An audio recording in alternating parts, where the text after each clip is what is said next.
'Cause it was there. We're art sluts. Welcome back to Art Sluts Radio. I took a little break because I was lucky enough to score an interview with my next guest, Ann Magnuson. I've done my best to share a retrospective of her extensive body of work. In short, Ann Magnuson is the fairy godmother of the underground art scene of the 80s and 90s. Her career floats effortlessly between theater, music, film, TV, and performance art.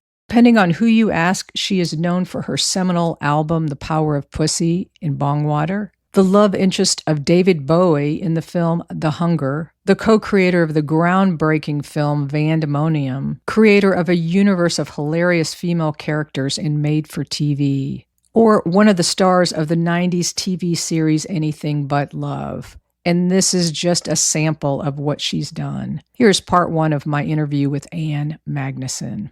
So Ann, I did a deep dive into your career, and it's color-coded timeline is what I created just so I could keep track of movies, theater, TV, and music. Incredible.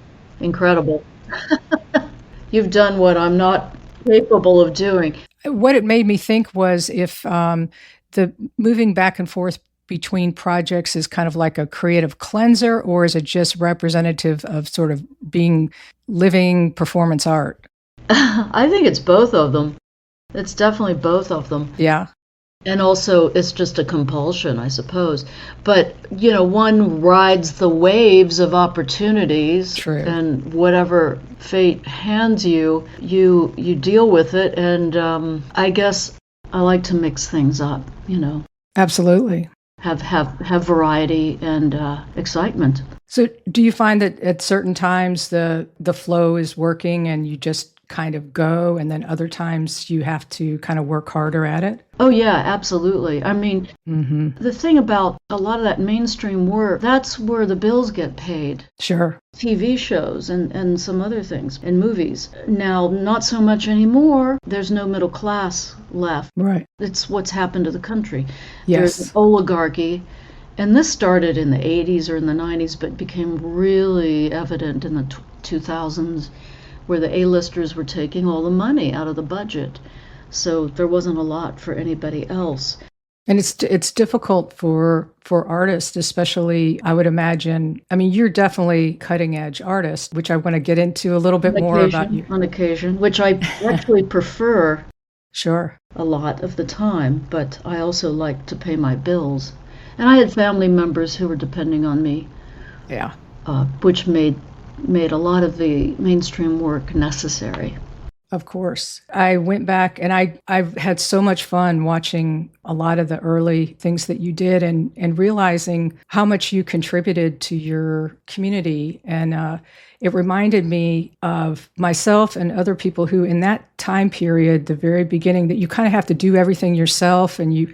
Oh, yeah. And you don't really think anybody's watching you. You know what I mean? Yes. Oh, I didn't think anybody was paying attention to any of it. But that's where you get an incredible amount of freedom. Absolutely. And particularly Bongwater, I didn't think anyone would be listening to any of that. So when it became kind of a cult thing in college radio, it was nice, but it was shocking. And when we started doing live performances, I couldn't believe how many people were showing up. And I remember at the time saying, this proves there's an audience for everything. Absolutely. I think names are really important too. Like Art Sluts, that was our kind of window of getting people to pay attention. You stumbled upon, and then you had, Bongwater and The Power of Pussy. It's like. But all of that stuff was just done because I thought it was funny. I didn't do it to get attention. In fact, honestly, when I started getting more attention, I tend to fade away a little bit when there's too much attention. It's kind of like there's that meme of Homer Simpson disappearing into the hedge. Right. That's sort of, because it's not terribly, it can be very unpleasant. It can be very unpleasant. So I think, you know what? Maybe not so much of this anymore. Let me go out to the desert, or let me go to West Virginia, or let me do something else that is not going to be scrutinized with a particular set of standards that aren't my set of standards. A lot of the acting world, and even anything performance-wise, once you have kind of the New York Times paying attention to you, or people like that, you're getting into a whole other realm, which I think for women, and particularly back then, is beauty pageant adjacent, if not beauty pageant full out. And then you start getting judged for things that you don't give a shit about. Right. I loved John Lurie had a really funny quote when he was being interviewed by somebody years ago about getting into films, and he did that vis-a-vis Jim Jarmusch movies, but John did his own short films too. Right. But he said he wasn't even interested in going on these auditions or being called in for different projects, and he said you end up getting rejected by people you didn't give a shit about to begin with, or you didn't like to begin with. Bongwater was a band Ann Magnuson co-founded with Mark Kramer of Shimmy Disc fame. The combination of Kramer's production chops and Ann's wildly creative, funny, and shocking stories created a sensation in college radio that brought Bongwater onto the big stage. Bongwater truly was unlike anything before or after. Here is the title track to their 1990 hit album, The Power of Pussy. That's why he can do so many amazing things. Many people believe almost any darn thing they're told, especially if it sounds like something they already believe.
And there was a very, very clear dividing line, at least in the early days in New York in the early 70s, the late 70s, when I got there. Right. But certainly in the early 70s, but the late 70s and the early 80s, where the uptown world, and you could call them mainstream or straight world or whatever, they weren't paying any attention, really. No. So you had absolute total freedom.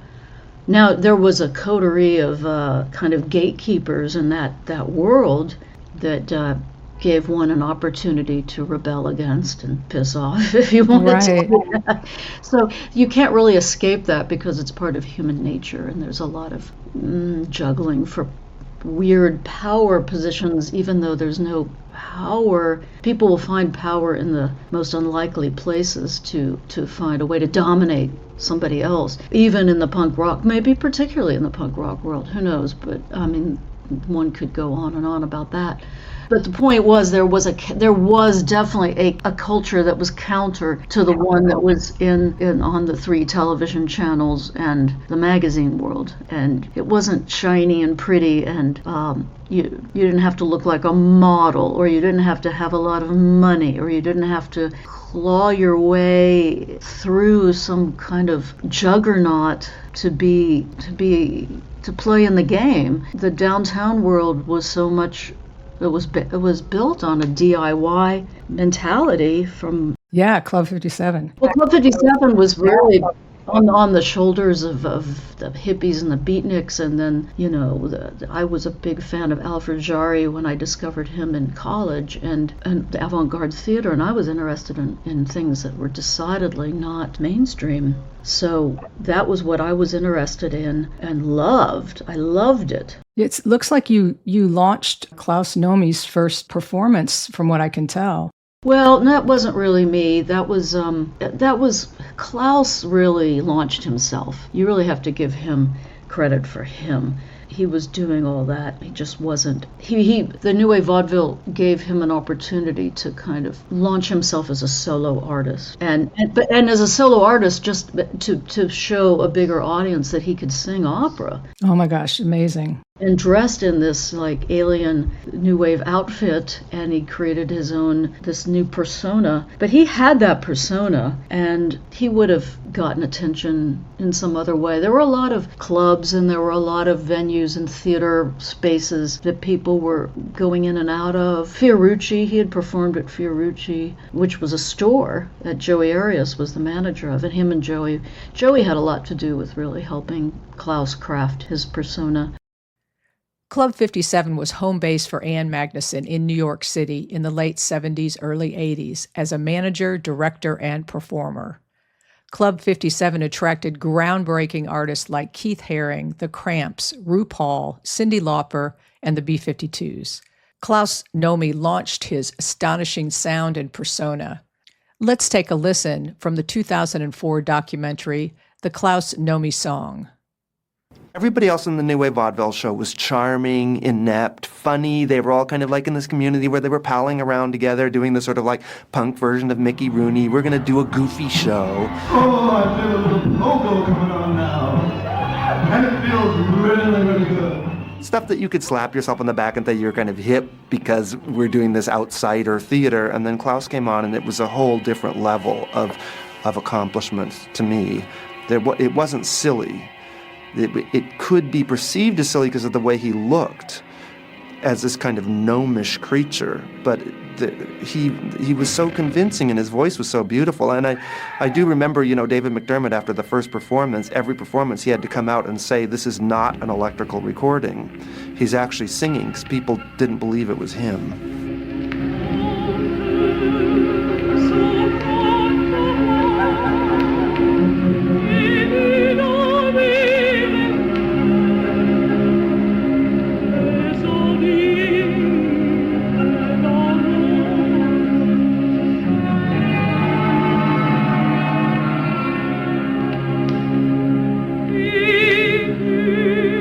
Jamais voler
what I used to do is I would be backstage directing and stage managing and peeking out of the curtains to see how the audience was reacting to certain acts. And then when Klaus went on, I would leave the stage and go around to the back of the theater, go up the stairs to the balcony to look down and see Klaus perform and watch the audience. It was always so exciting because all these young rock and rollers who were pretty cynical would just become like statues, just stunned.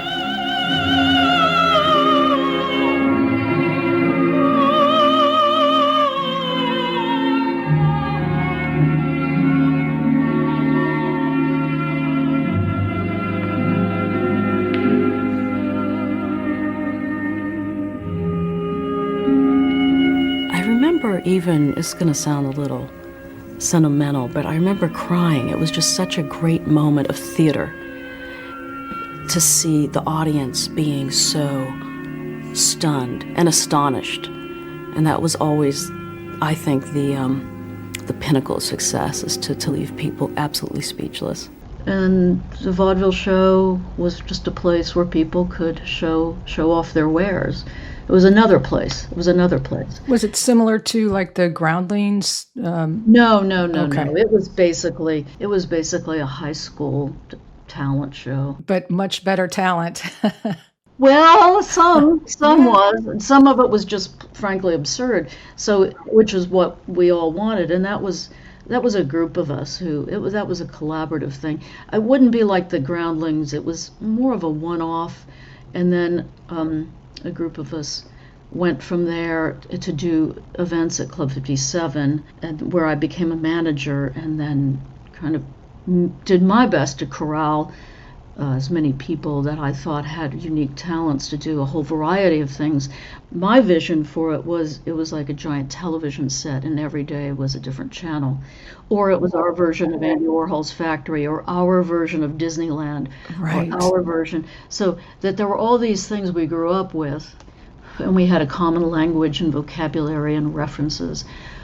And we all loved punk rock, but we also loved, earlier things, Bowie, and then TV shows like Laugh-In, political theater.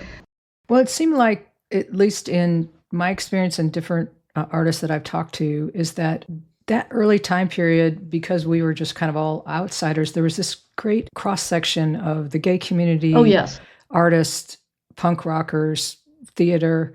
It was just like all one thing. Yes, because everybody was attracted to this visceral experience of rock and roll, but also having to be less policed. There was a lot more freedom, and things could be wacky. I mean, the Titus Andronicus production was we had to know our lines, although not everybody did, and that was an interesting experience. But they finally learned the lines. But it was the whole scene was like a circus, and we had run away to be with the circus, and we were all connected. It didn't matter if you were gay or straight or whatever you were. It didn't matter. We weren't even. I knew a lot of gay guys didn't want to be labeled as anything, or they were bisexual or whatever they were. Nobody wanted a label, because a label was a form of dictatorship, right? And we didn't want it from anybody. So there was a window of time where that seemed to be a bit of a free-for-all, but it didn't mean that people weren't committed to doing their artwork, whatever form that might take, and being disciplined about their technique in how they create it. Ann Magnuson's chameleon-like ability to move seamlessly between characters, which started on stage with Made for TV, continues to this day in her live and recorded performances. Here's a clip from the video Made for TV.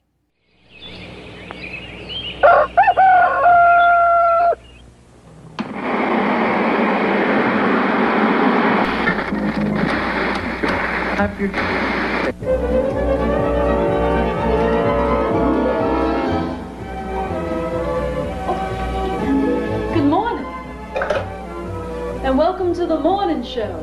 We just got a super show planned for you this morning, so just settle back, relax, pour yourself another cup of coffee, and join us, why don't you? We got some great topics to talk about. We're going to be discussing how to deal with the death in the family, and the growing number of holiday highway fatalities, and how to pack for a weekend.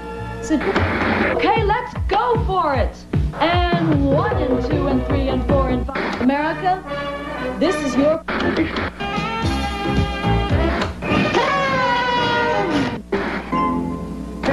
to like get to that like that inner like naked sexuality, and that's what we're all about. If you can't get into that, that's your problem. No, shut up! We've got stories, and we've got songs, and we have special guests from the neighborhood. With this new sports car.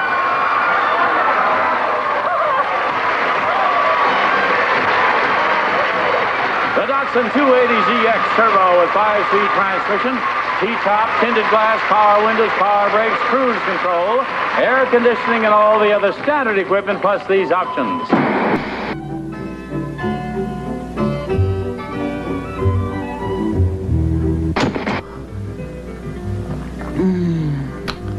A good cup of coffee. And then he found a unicorn. Then he found a unicorn, and then he found a unicorn, and then he found a unicorn. Freshness. The unicorn. Praise the Lord, we are back on the air, people, and it's so good to be here and preaching the word of the gospel to you. It's what it's all about. You know, before I went on my gospel crusade tour, fiber. Today's story comes to us from Mrs. Dan Walsh, a wife and homemaker from Battle Creek, Michigan. Well, I finally got a job down in West Hollywood in one of those drive-in restaurants.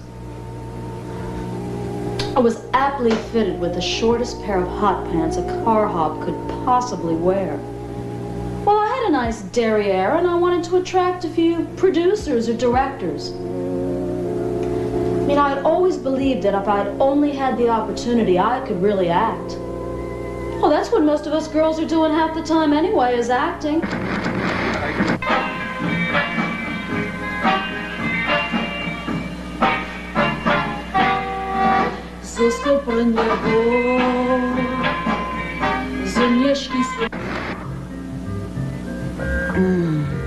A rich coffee bean. Yeah, sure, but I didn't have that kind of money to throw away on acting lessons, you know? He said not to worry, that there'd be other ways that I could pay.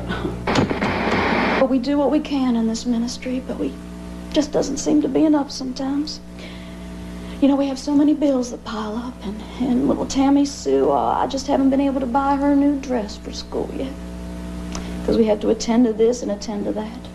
We have our missionaries, of course, in those far-off lands like Africa and India and France. And we need your seed pledge. Your seed pledge, which will grow. Remember, the more you give, the more you will get back.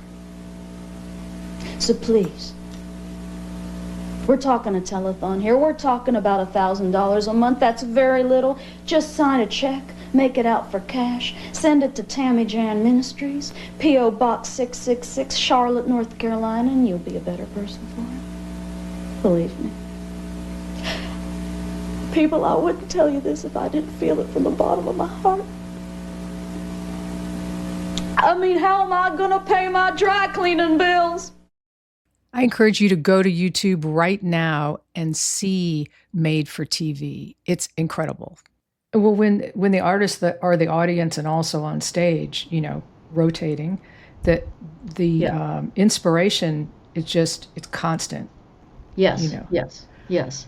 And those pyramid years, it's kind of, for me, started a lot at Club 57, booking every night as something different, and that got to be too exhausting to be the manager and an occasional performer and everything else, and the bartender and the person who cleaned the toilets and the whole bit. Were you the hostess of the scene, do you think? No, there were many hostesses and hosts. Right. Everybody, there was a rotating cast of people who hosted various events. I guess the I reason... sure love doing it. I love Sure. doing it. I took to it. And Like, I guess what I was kind of getting to is that you gave a stage to so many people that, in a way, do you feel like that was part of your role as well as being an artist, which you're a great artist, but why did that become so important in that time period?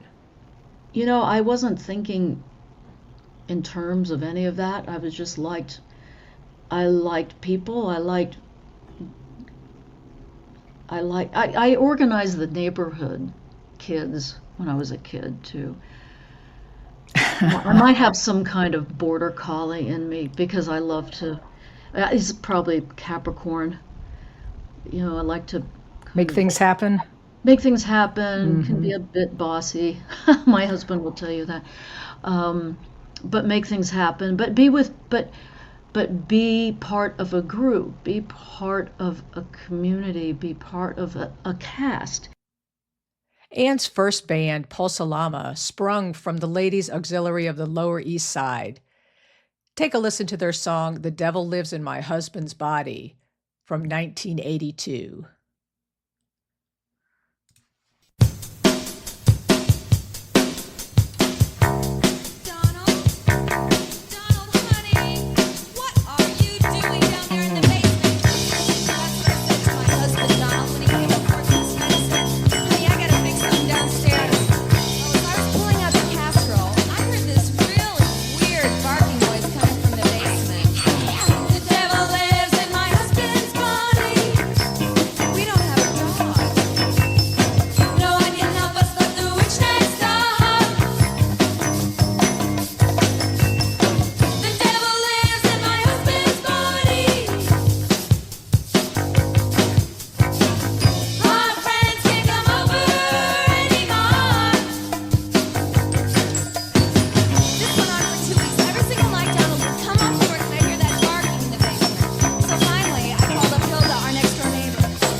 Pulsalama was difficult. It was fun at the beginning, and then some people, oh yeah, oh God. And that's another thing I'm not going to get into details about. Well, it's another element to working in all female. It's a completely different vibe too. Yes.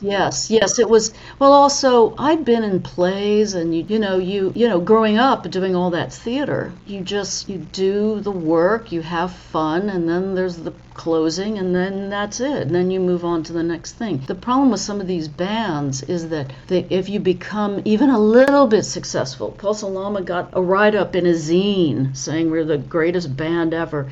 And it was really fun, but for me it was more of a theatrical event that I created with Danny Johnson and Andy Weiland and some of the Club 57 girls. And then the thing got a little bigger and more, once there got to be a record deal, you're getting into real trouble there because people invest. Right. They invest a lot of dreams into this and get a bit ahead of themselves, I think, with how important what you're doing is.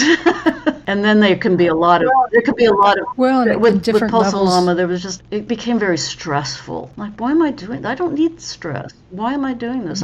I have 500 different things I could do that are fun. So when it stops being fun, and I think bands tend to stop being fun pretty early on in the game, and then they become a business, and there becomes all this other stuff. Yeah. And then you recreating some family dynamic that you started a band to get away from or something. Right. Ann Magnuson performed a cover of Roky Erikson's song, You Don't Love Me Yet, with Bongwater and special guest Fred Snyder of B-52s and Fred Frith in 1990 on Night Music. If I could just get backstage and we can get to know the real me, then I know you'd take me to his castle in England, and then we could ride white horses on the misty moors. And as I was saying, I want to go backstage and get to know the real me, and we could go to his castle in England and ride white horses on the misty moors. And you gotta let me backstage. I'm his biggest fan.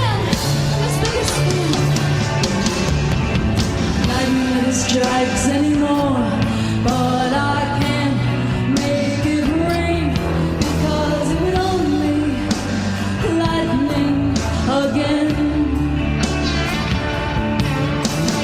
Lightning never strikes anymore,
mean, I don't see how there could be any other interpretation.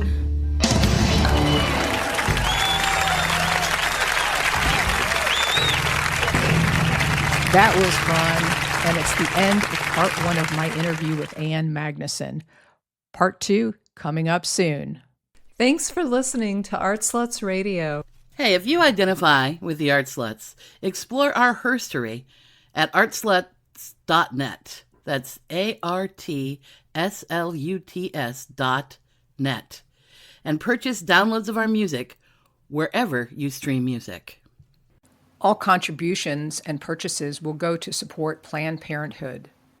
Currently, 21 states have limited access to women's health care, including abortion, and 15 of those have a total ban. Talking about your abortion experience, voting, and donating to support abortion rights will make a difference.